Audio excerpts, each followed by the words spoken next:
Based on a single ayah, verse in the Quran, a huge and extremely dangerous political and religious confrontation between Arabs and Jews can explode into war once again.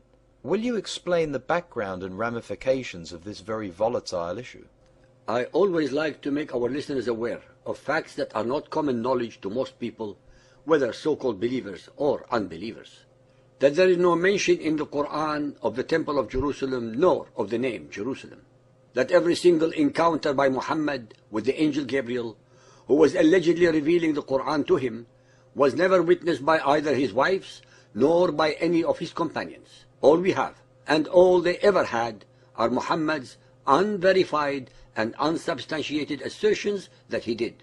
On the one hand, every single miraculous encounter of Muhammad occurred in the dead of night without any witnesses.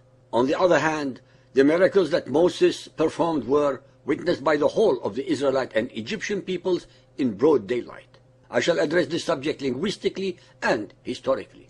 Now I shall recite the single verse in the Quran upon which an incredible myth was created, the results of which reverberate 1,400 years later in the 21st century.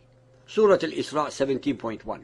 Glory to Allah, who did take his servant for a journey by night from the sacred mosque to the furthest mosque, whose precincts we did bless, in order that we might show him some of our signs. For he is the one who heareth and seeth all things. سبحان الذي أسرى بعبده ليلا من المسجد الحرم إلى المسجد الأقصى الذي باركنا حوله لنريه من آياتنا إنه هو العليم البصير. The claim by the followers of Muhammad for Jerusalem as their third holiest place is founded on the interpretation of this verse. Are these interpretations true, factual, or historical? Surah Al-Isra 17.2. We gave Moses the book and made it a guide to the children of Israel, commanding, take not other than me as disposer of your affairs. Ladies and gentlemen, there is absolutely no indication as to where the Masjid al-Aqsa is. Neither is there any word or expression assuming a miraculous event. It is a simple statement that Muhammad was taken on a journey from Mecca to an undisclosed holy destination. Based entirely on this verse, it is impossible to connect this alleged event to any point on earth, let alone Jerusalem. Moreover, the very next verse jumps from the 7th century AD to the 15th century BC of Moses without batting an eyelid, although the two subjects have absolutely no relevance to each other. If the event mentioned above were truly miraculous, there would have been more verses to follow extolling and elaborating upon the subject. Nothing of the kind can be found in the Quran. No mention of Buraq, of Gabriel, of meeting previous prophets, of 7 heavens, or of Jerusalem. Al-Isra 17.104. And we said thereafter to the children of Israel, dwell securely in the land. Uskunul arda.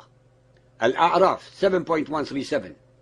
And we made the people considered weak and of no account, inheritors of lands, al-ard, in both east and west lands, whereon we sent down our blessings.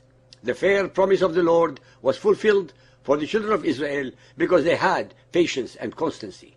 By both east and west lands, the Quran affirms the biblical narrative that assigned the promised land among the 12 tribes of Israel on both sides of the river Jordan. Al-Rum 30.6. It is the promise of Allah. Never does Allah depart from His promise. Since Allah never departs from His promise, how then can the Muhammadans assert that He has done so in the case of the promised land? Are they reinterpreting the Quran to suit their agenda? But this is blasphemy.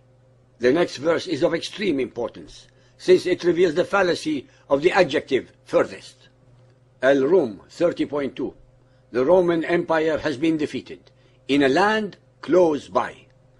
Abdullah Yusuf Ali, the translator of the Quran, explains very clearly the meaning of these verses and says, the remarkable defeats of the Roman Empire under Heraclius were not merely isolated defeats. The defeat in a land close by must refer to Syria and Palestine.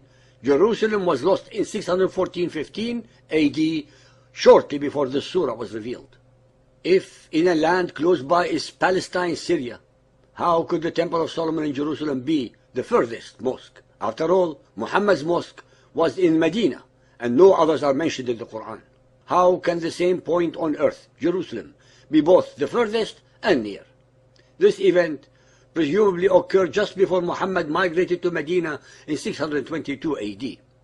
For the next 150 years, no one ever connected the night journey to Jerusalem or anywhere else for that matter. Once again, there was no mention of Buraq, Gabriel, or Jerusalem. Then enters Muhammad ibn Ishaq, and his biography of Muhammad, called Sirat Rasulullah, page 181, section The Night Journey and the Ascent to Heaven.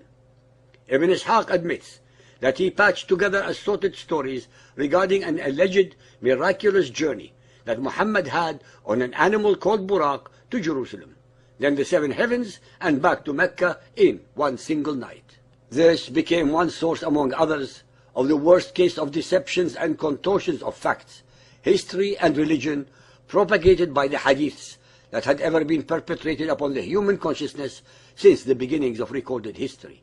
It is upon these unfounded and unsubstantiated lies that the Arabs and the followers of Muhammad lay their claim upon Jerusalem.